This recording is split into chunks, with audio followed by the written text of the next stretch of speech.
Particular supply chain మొత్తం ఆనాడు మన రాష్ట్రంలో ఏర్పడే సమయంలో ప్రభుత్వం మారిన తర్వాత అవన్నీ కూడా గుజరాత్ రాష్ట్రానికి వెళ్ళిపోయే పరిస్థితి మనందరం చూసాం. గడిచిన 5 సంవత్సరాలు ఏనాడైనా ముఖ్యమంత్రి గారు ఒక పారిశ్రామికవేత్తను కలిసాడు అధ్యక్ష, మంత్రి గారు వెళ్ళారు అధ్యక్ష. మంత్రిని అడితేమో కోడి ముందలు వచ్చిందా గుడ్డు ముందలు వచ్చిందా ఇంకా ఆలోచిస్తున్నా అని చెప్పాడు అధ్యక్ష, కోడిగుడ్డు మంత్రి. అలా ఉంది పరిస్థితి. ఏనాడు వాళ్ళు వెళ్ళలేదు, కలవలేదు, ఒప్పందాలు కుదిరించుకోలేదు, పరిశ్రమలు తీసుకురాలేదు అధ్యక్ష. ఒక మాట చెప్పాలంటే ఈరోజు ఆంధ్ర రాష్ట్ర క్రెడిబిలిటీ చాలా కింద ఉంది అధ్యక్ష. యువగలం పాదయాత్రలో నిరుద్యోగ యువకులందరూ నన్ను అడిగారు, మీరు పరిశ్రమలు పెట్టుబడులు మీరు ఎట్లా తీసుకొస్తారంటే వాళ్ళు ఒకటి చెప్పాను అధ్యక్ష, మా దగ్గర ఒకటి ఉంది, అది బ్రాండ్ బాబు చంద్రబాబు నాయుడు గారు అని చెప్పాను అధ్యక్ష. మన ప్రభుత్వం ఏర్పడిన వెంటనే మళ్ళీ పెద్ద ఎత్తున పెట్టుబడులకి ఆంధ్ర రాష్ట్రం పెట్టేదానికి పరిశ్రమలు ఈరోజు క్యూ కడుతున్నాయి అధ్యక్ష. అధ్యక్ష ఈరోజు మేము గర్వంగా చెప్పగలుగుతాం అధ్యక్ష, గత ప్రభుత్వం 5 సంవత్సరాల్లో తీసుకొచ్చాను చంకలు గుద్దే దాంట్లో చూస్తే మొన్న ఒక్క కేబినెట్ మీటింగ్ లో 50% పెట్టుబడి కానివ్వండి ఉద్యోగాలు కానివ్వండి ఒక్క కేబినెట్ మీటింగ్ లో మన ప్రభుత్వం క్లియర్ చేసింది అధ్యక్ష. కేవలం 5 నెలలు అయింది మన ప్రభుత్వం ఏర్పడి.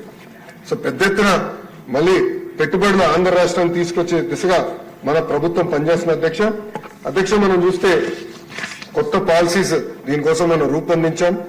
ప్రధానంగా వచ్చేసి ఎలక్ట్రానిక్స్ పాలసీ అధ్యక్ష. అధ్యక్ష గౌరవ ప్రధానమంత్రి గారి నాయకత్వంలో మేక్ ఇన్ ఇండియా అనేది ఒక ఫోకస్ థ్రస్ట్ ఏరియా అనేది రూపొందించారు అధ్యక్ష. నిజంగానే ఒక పక్కన గర్వపడాలి, ఎందుకంటే ఐఫోన్ ఈ రోజు భారతదేశంలో తయారవుతుంది, కానీ ఇంకో పక్కన బాధ కలుగుతుంది అధ్యక్ష, అది ఆంధ్ర రాష్ట్రంలో తయారవట్లేదు.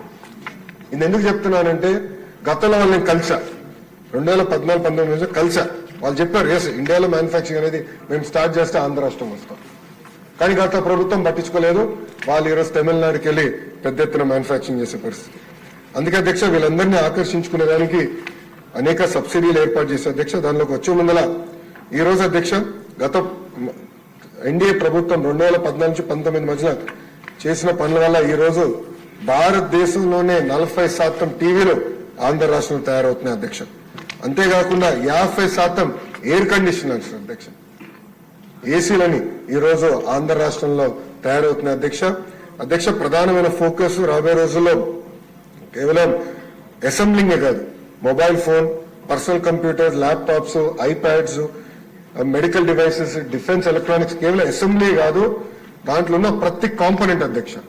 అంటే ఒక సెల్ ఫోన్ తీసుకుంటే cell phone housing, lithium ion battery, camera lens, PCB, అదేవిధంగా తయారైన తర్వాత cardboard box, manual printing, power adapter, మన ఇయర్ ఫోన్స్, ఇవన్నీ ఒక ఎకో సిస్టమ్ లో తయారు చేసే లక్ష్యంతో మన ప్రభుత్వం పనిచేస్తుంది అధ్యక్ష.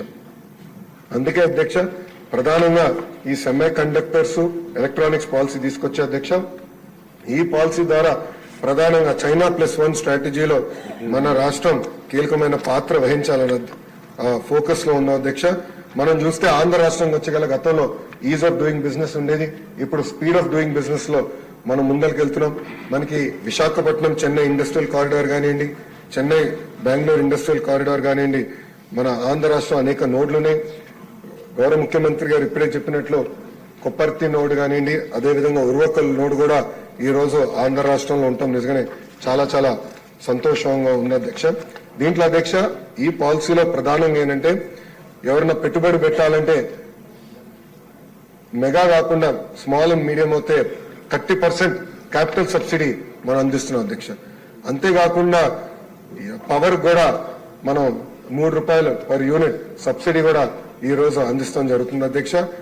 ఇంతేకాకుండా ఈరోజు పర్ఫార్మెన్స్ లింక్డ్ ఇన్సెంటివ్స్ కింద కేంద్ర ప్రభుత్వం కూడా అనేక క్యాపిటల్ సబ్సిడీలు ఇస్తున్నారు. కలిసికట్టుగా అంటే ఆంధ్ర రాష్ట్రం కంపెనీ కలిసికట్టుగా వెళ్ళి దాంట్లో పాల్గొంటే దాదాపు 60% క్యాపిటల్ సబ్సిడీ కూడా వచ్చేదానికి అవకాశం ఉంది అధ్యక్ష. దానికోసం మన ప్రభుత్వం కృషి చేస్తుందని ఈ సభాముఖం మీ అందరికి తెలుపుకుంటున్నాం అధ్యక్ష. అంతేకాకుండా అధ్యక్ష గతంలో ఉన్న పెండింగ్ ఇన్సెంటివ్స్ ఏ ఉన్నాయో అవన్నీ కూడా యుద్ధ ప్రాతిపదికంగా క్లియర్ చేయాలని ఇప్పటికీ గౌరవ సభ్యులు కూడా నన్ను కోరారు. దానికి బడ్జెట్ కూడా కేటాయిస్తాం జరిగింది అధ్యక్ష. అధ్యక్ష ఎలక్ట్రానిక్స్ లో పెద్ద ఎత్తున మన యువకులకి ఉద్యోగాలు వచ్చడానికి అవకాశం ఉంది అధ్యక్ష. అందుకే నేను ఎందుకంటే ఐటీఐ పాలిటెక్నిక్ కూడా హెచ్ఆర్డి మినిస్ట్రీ కింద ఉంది కనుక నేను కూడా అధికారులు చెప్పాను, డైరెక్ట్ గా కంపెనీస్ తో టైఅప్ అవుదాం, వాళ్ళనే కరికులం ఇవ్వమన్నాం, వాళ్ళనే టెస్టింగ్ ఎక్విప్మెంట్ ఇవ్వమన్నాం. సో ఎక్కడైతే ఎలక్ట్రానిక్స్ మ్యానుఫ్యాక్చరింగ్ ఫోకస్ ఉందో అక్కడున్న ఐటీఐ పాలిటెక్నిక్స్ అన్నిటికీ వాళ్ళ కరికులం వాళ్ళ టెస్టింగ్ తీసుకొద్దాం, ఫోకస్డ్ గా చేద్దాం. అనంతపూర్ వచ్చి గల కియా ఉంది అధ్యక్ష, ఫోకస్డ్ గా చేద్దాం. డెంటింగ్ పెయింటింగ్, ఆస్ట్రేలియాలో డెంటింగ్ పెయింటింగ్ ఒక పెద్ద వరల్డ్ క్లాస్ సెంటర్ ఉంది అధ్యక్ష, స్పేస్ షిప్ లాగా లోపల ఉంటుంది అధ్యక్ష.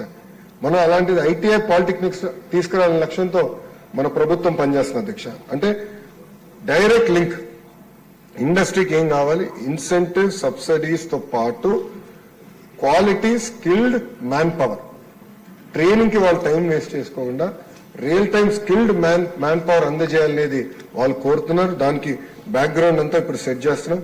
రెన్యూబుల్ ఎనర్జీలో కూడా గౌరవ మంత్రి గొట్టిపాటి రవి గారి నాయకత్వంలో అనేక ఎంఓయూలు జరుగుతున్నాయి అధ్యక్ష. వాళ్ళు కూడా వచ్చి కలిసినప్పుడు, ఎందుకంటే స్కిల్ డెవలప్మెంట్ నా దగ్గర ఉంది, మంత్రి గారు నేను కలిసి వాళ్ళతో మాట్లాడినప్పుడు వాళ్ళు కూడా వచ్చి ప్రత్యేకంగా అనంతపూర్, కర్నూలులో ఐటీఎస్ లో అక్కడ స్కిల్ డెవలప్మెంట్ కూడా చేయాలని వాళ్ళు కూడా కోరటం జరిగింది అధ్యక్ష. సో చాలా ఫోకస్డ్ గా పెద్ద ఎత్తున మళ్ళీ గతంలో ఎట్లయితే పెట్టుబడులు వచ్చినాయో, ఉద్యోగాలు ఉపాధి కల్పించామో అదే దిశగా మళ్ళీ ఎలక్ట్రానిక్ సెక్టర్ లో తీసుకురావాలనే దిశగా మన ప్రభుత్వం పనిచేస్తుందని ఈ సభాముఖం తెలుపుకుంటున్నా.